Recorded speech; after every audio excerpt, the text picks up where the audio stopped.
Hi everyone. Hi everyone. Miss Tiffany here with my special helper Wyatt.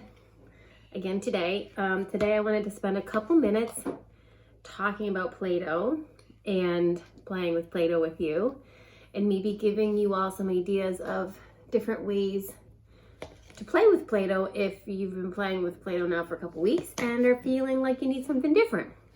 So when all of this started, this was all the Play-Doh we had in our house.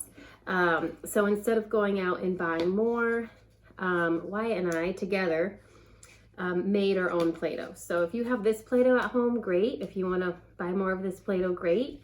The Play-Doh that we're using in our play this week is homemade Play-Doh. So I'll have the recipe up that we used in the comment in the description section. Wyatt wanted purple, so we just used food coloring to make purple Play-Doh. I've used this recipe for years, and it's my favorite. It is a cooking, like a hot baking stovetop Play-Doh versus a no cook Play-Doh, but I think it's worth spending the extra time and energy to do that. So we have downstairs for Wyatt to use this week a lot of Play-Doh toys. Here, you can have your piece and I'll have my piece. So you might have these at home, you might not. Kind of the typical plastic rolling pin, some cutters, different types of cutting ones, rolly things. Obviously, if you don't have these, you could use a pizza cutter, rolling pins, all different kinds of cutting kitchen utensils that you might have. We have a bunch of dinosaur cookie cutters from Wyatt's birthday party left over, some gingerbread people cookie cutters, other kind of Play-Doh toy shape things here. So that's one way you can kind of approach Play-Doh play. I wanted to spend a minute or two also sharing with you loose parts in Play-Doh play. So loose parts in Play-Doh is something we do a lot in our classroom.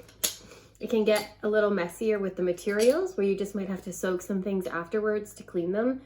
But I find it can also be a lot more self-directed by the kids, where they need you less to help cut or shape or roll or flatten. So some of the loose parts that we use in our Play-Doh in the classroom might be gems. We have gems all the time where kids can just kind of press them in to the Play-Doh and kind of make different designs. If you have younger kids, they more than likely will bury them into the Play-Doh.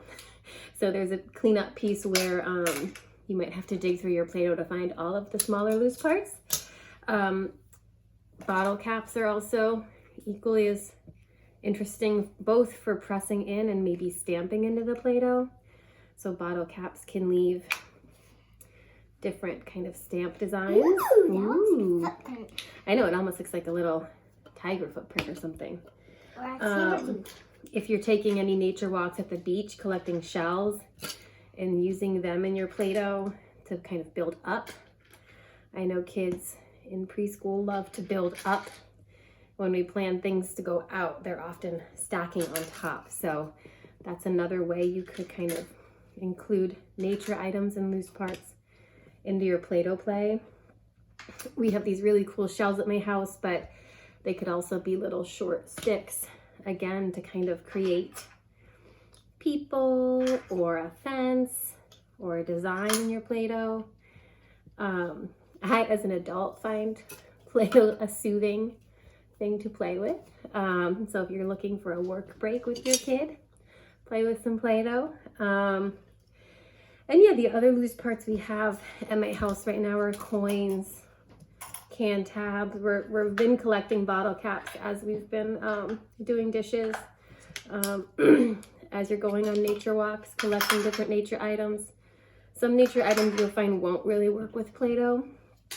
We have these tiny pine cones that, if they're put in Play-Doh, probably would get destroyed, but shells, rocks, sturdy sticks.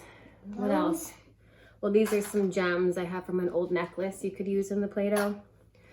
So yeah, you know, in case you're looking for other ideas, if your kids are feeling all done with their Play-Doh toys that they have and want to do something different, look outside in nature, look through your junk drawers to see if maybe you can find some different items that will give them a new outlet for creativity as they're using Play-Doh.